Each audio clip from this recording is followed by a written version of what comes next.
Hello students. तो students, welcome to our channel. And आज हम लोग अपनी वीडियो में common size statement and comparative statement से क्वेश्चंस डिस्कस करने वाले हैं। तो चलिए जल्दी से बढ़ जाते हैं हम लोग अपने क्वेश्चंस की ओर। तो जैसा कि पहला क्वेश्चन आपको अपनी स्क्रीन पर दिख रहा है, common size statements are in which. Option A है figures are converted into percentages to some common base. Option B है figures are shown in absolute money value. Option C figures are shown in ratios, या फिर option D none of the above. तो students, हम सभी जानते हैं कि common size statements वो होते हैं जिनमें कि हम परसेंटेजेस निकालते हैं to some common base. Okay, so option A is the correct option. Then question two is comparative statements show the following information. Comparative statements हमें क्या क्या इन्फॉर्मेशन दिखा रहे हैं? एब्सोल्यूट मनी वैल्यू, इंक्रीज और decrease in absolute data, both A and B, और none of this. भाई हमको एब्सोल्यूट मनी वैल्यू तो देखने को मिलती ही है कंपैरेटिव स्टेटमेंट्स में, प्लस हमें इंक्रीज और डिक्रीज इन एब्सोल्यूट डेटा भी पता चलता है। So correct option will be option C, both A and B. Purpose of comparison of financial statement, हमारा फाइनेंशियल स्टेटमेंट्स को बनाने का पर्पस क्या है? क्या हम स्ट्रेंथ्स और वीकनेसेस असरटेन करना चाहते हैं? क्या हम रिलेशनशिप एस्टेब्लिश करना चाहते हैं अलग अलग आइटम्स में? टू शो स्ट्रेंथ ओनली, क्या हम सिर्फ स्ट्रेंथ चेक करना चाहते हैं, या फिर नन ऑफ द अबव? तो स्टूडेंट सभी लोग जानते हैं हमें अपने बैलेंस शीट के अलग अलग सेक्टर्स, अलग अलग एरियाज से, अलग अलग हेड्स में ये पता चलता है भाई हमारी स्ट्रेंथ क्या क्या है और वीकनेस क्या क्या है। Depending on the trend we can predict that thing, कि भाई क्या चीज़ बढ़ रही है, कितने परसेंटेज से बढ़ रही है, तो हम अपने स्ट्रेंथ्स एंड वीकनेसेस पता कर सकते हैं। देन स्टूडेंट्स, क्वेश्चन 4 पर आते हैं। Comparative financial statements means to facilitate comparison for two और more year. Comparative financial statements का क्या मीनिंग होता है? कि हमें टू या टू मोर ईयर्स का कंपैरिजन फैसिलिटेट कर दे, ईजी कर दे हमारे लिए। To show financial position, to compute profit और loss of two more years, या फिर नन ऑफ दिस। तो स्टूडेंट्स, कंपैरेटिव स्टेटमेंट से हमें दो या दो से ज़्यादा ईयर्स का कंपैरिजन हमारे लिए बहुत ईजी हो जाता है। That's why option A will be the correct option. Question 5 is percentages are used to compare financial statements of different years, study assets and liabilities, prepare cash flow statement, या फिर all of the above। तो students सभी जानते हैं percentages का use हम सिर्फ financial statements को कंपेयर करने के लिए यूज़ करते हैं, ना ही हम उससे एसेट्स लाइबिलिटीज स्टडी करेंगे, ना ही कैश फ्लो स्टेटमेंट बनाएंगे। So the correct option will be option A and not option D. Then students, हम अपने नेक्स्ट क्वेश्चन की तरफ पढ़ते हैं। नेक्स्ट क्वेश्चन हमारा कहता है comparative income statement shows increase और decrease in. Comparative income statement हमें इंक्रीज या डिक्रीज किस चीज़ में दिखाता है? इनकम में बिल्कुल दिखाता है। कॉस्ट ऑफ गुड्स सोल्ड में भी हमें इंक्रीज और डिक्रीज पता चलता है, क्योंकि हम हर आइटम को कंपेयर करते हैं। ग्रॉस प्रॉफिट और लॉस, या फिर ऑल ऑफ द अबव। तो students, all of the above हो जाएगा, क्योंकि हमें इन तीनों ही आइटम्स में इंक्रीज एंड डिक्रीज पता चल जाता है। Question 7 is comparative statements can be classified as comparative balance sheets. Comparative statements को हम क्या क्या बोल सकते हैं? तो भाई कंपेरेटिव बैलेंस शीट्स बोल सकते हैं, बिल्कुल बोल सकते हैं, क्योंकि बैलेंस शीट्स को हम कंपेयर करते हैं अलग अलग पीरियड की। कंपेरेटिव प्रॉफिट एंड लॉस बोल सकते हैं, वो भी बोल सकते हैं, बिकॉज हम लोग प्रॉफिट एंड लॉस की भी अलग अलग ईयर्स के डेटा को कंपेयर कर सकते हैं। Comparative statement of working capital भी, जी हाँ, वर्किंग कैपिटल भी हम कंपेयर कर सकते हैं। That's why option D, all of the above will be the correct option. Okay students, then question 8 is which of the following is tool of comparative financial statements. इनमें से कौन सा comparative financial statements का tool है? Comparison express in terms of absolute data, comparison express in terms of percentages, comparison express in terms of ratios, या फिर all of the above. Comparative financial statements में हम लोग इनमें से क्या क्या चीज़ें यूज़ करते हैं? तो स्टूडेंट्स, हम एब्सोल्यूट डेटा भी यूज़ करते हैं, और परसेंटेजेस में भी यूज़ करते हैं अपने डेटा को, and in terms of ratio भी हम लोग कंपेरिजन करते हैं। सो हेयर ऑल्सो और correct option will be option D. Then question 9, the most commonly used tools for financial analysis. Financial analysis के लिए सबसे ज़्यादा कॉमनली यूज़ होने वाला टूल कौन सा है students? A common size statements, B accounting ratios, C comparative statements, और D all of the above.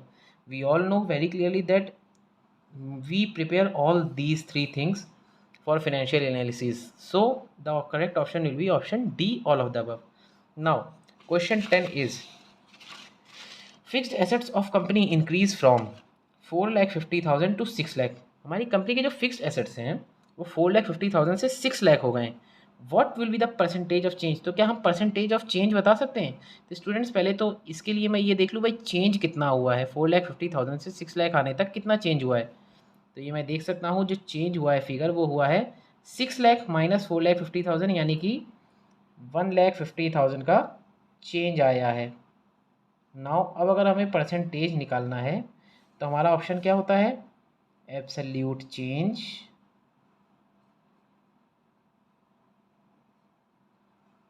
Divided by previous year balance, previous year balance in 200।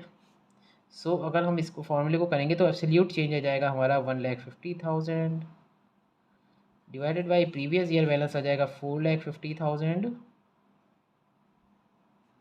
Multiplied by 100।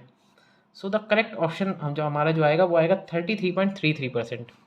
Okay students, now next question is a company's current assets decreased from 4,50,000 to 3,00,000। भाई 4,50,000 से 3,00,000 हो गए assets हमारे, percentage of change हमें बताना है। तो 4,50,000 से अगर 3,00,000 हुए तो कितने से चेंज हुए हैं भाई? तो ये हमारे चेंज हो गए हैं 1,50,000 से। हम लोग देख सकते हैं इन दोनों में डिफरेंस जो है 1,50,000 का है।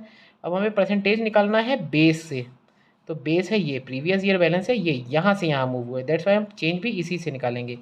तो सेम वही फॉर्मूला, दैट 1,50,000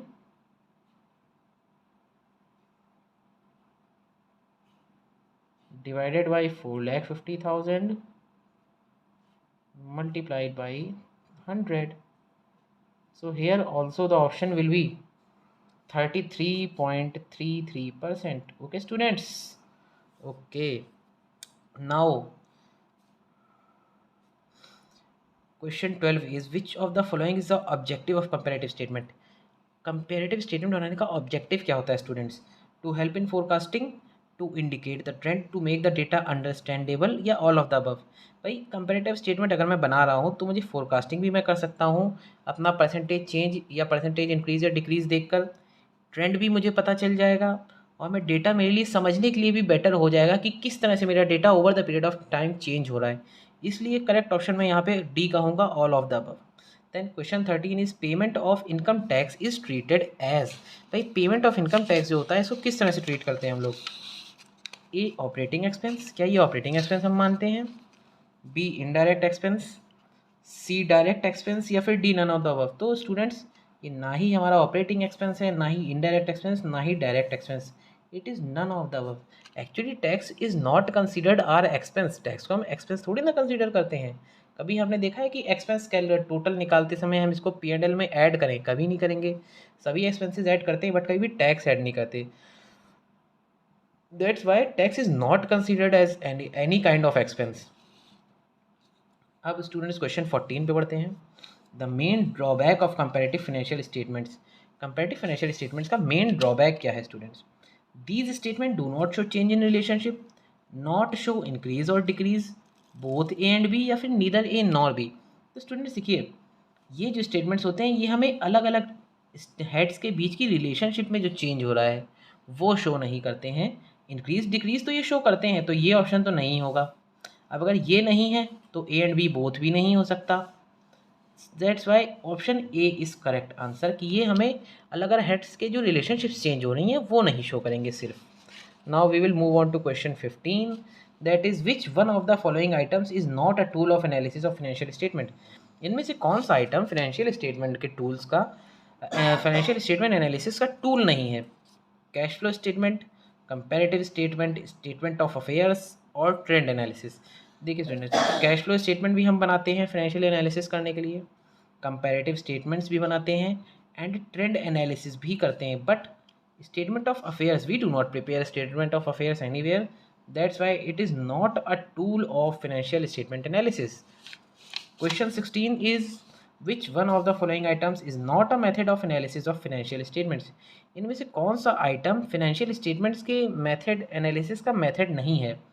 भाई statement of trade receivables, common size statement, comparative financial statements, all of the above.